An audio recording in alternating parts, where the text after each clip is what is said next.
Guys, গরম গরম ভাত সাথে অনেকগুলো চিংড়ি মাছের পকোড়া, একটা কাঁচা লঙ্কা আর কিছুটা চিংড়ি মাছ বাটা, তাও আবার অথেন্টিক ওয়েতে মায়ের হাতের বানানো।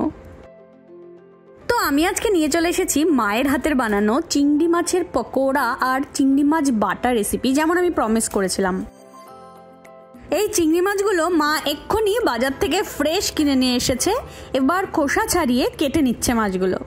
আর চিংড়ি মাছ পিঠে এভাবে কেটে এই জিনিসটা বের করতে কিন্তু ভুলবে না। অ্যাকচুয়ালি চিংড়ি মাছের বাটা বা পকোড়া করার জন্য একদম ছোট ছোট একটা চিংড়ি মাছ পাওয়া যায়, ঘুষো চিংড়ি বলে, ওটা বেস্ট হয়, কিন্তু মা আজকে ওটা পায়নি, তো এটা দিয়েই করছে।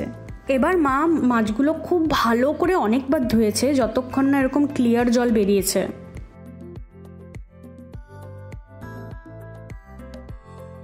এবার মাথাগুলো আর বডিগুলো আলাদা করা হয়েছে, কারণ মাথাগুলো দিয়ে বাটা করা হবে আর বডিগুলো দিয়ে পকোড়া। এবার চলে এসেছি রান্নাঘরে, আর এখন শুরু হবে আসল রান্না। তো কড়াইতে সবার প্রথমে মা খাঁটি সরষের তেল দিয়ে দিয়েছে। আচ্ছা, তো আমি ভেবেছিলাম শুধু মাথায় বাটা করা হবে, কিন্তু পরে জানলাম যে মাথার সাথে কিছু বডিও দেওয়া হবে বাটাতে। তো এই মাছগুলোতে নুন আর হলুদ মাখিয়ে ওই সরষের তেলে দিয়ে দেওয়া হয়েছে।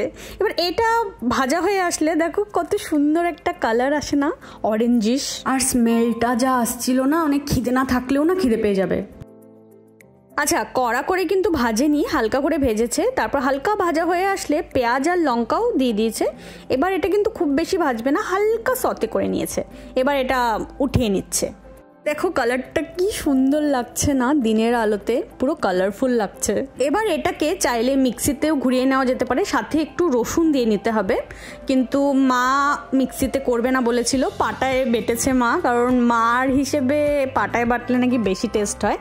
আর অনেস্টলি আমিও তাই ফিল করি। আই নো আমরা এখন সবাই ভীষণ ব্যস্ত আমাদের নিজেদের লাইফে। পাটায় বাটতে যেমন সময় লাগে, সেরকম পরিশ্রমও লাগে। এটা হয়তো আমাদের মায়েরাই করতে পারবে, আমরা হয়তো পারবো না। তো মিক্সিতেও করে নিলে বেশ ভালো লাগবে, ভালোই লাগবে। এটা জানি না, হয়তো আমাদের মাইন্ডসেট দিয়ে পাটায় বাটলে বেশি ভালো লাগে খেতে। যাই হোক, চিংড়ি মাছ বাটা কিন্তু এখানে একদম রেডি। এবার চলো পকোড়া ভাজাতে যাওয়া যাক। তো সবার প্রথমে মা সব মাছগুলোকে না ছোট ছোট টুকরো করে নিয়েছে, যাতে পকোড়া ভাজতে ইজি হয়। এই চিংড়ি মাছ দেখলে আমার এত লোভ লাগে, এখন এডিট করতে বসেছি না, এখন আবার খেতে ইচ্ছে করছে।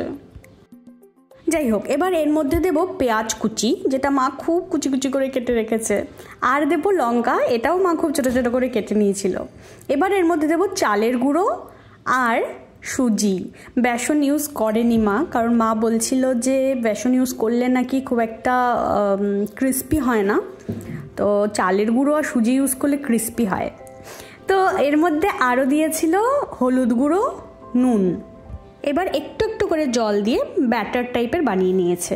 এবার কড়াইতে তেল দিয়ে দিয়েছে। তো আমি ভেবেছিলাম এটা ডিপ ফ্রাই করা হবে, কিন্তু মাকে দেখো এতটুকুন তেলের মধ্যে কতগুলো পকোড়া ভেজে নিয়েছে। কিভাবে করলো আমি জানি না।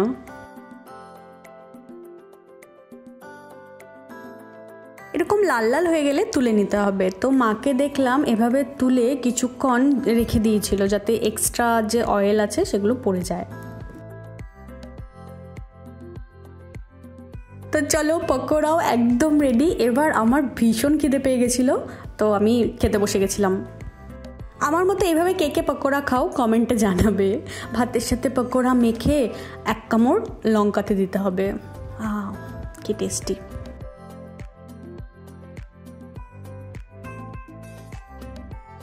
আর এই চিংড়ি মাছ বাটা, এটা যে ঠিক কতটা টেস্টি আমি ওয়ার্ডসে এক্সপ্রেস করতে পারবো না। আমি জানি চিংড়ি মাছ বলতেই মাথায় প্রথম যে রেসিপিটা আসে সেটা হচ্ছে চিংড়ি মাছের মালাইকারি, সেটাও একদিন নিশ্চয়ই আনবো, কিন্তু চিংড়ি মাছ এভাবেও খেয়ে দেখো, ভালো লাগবে।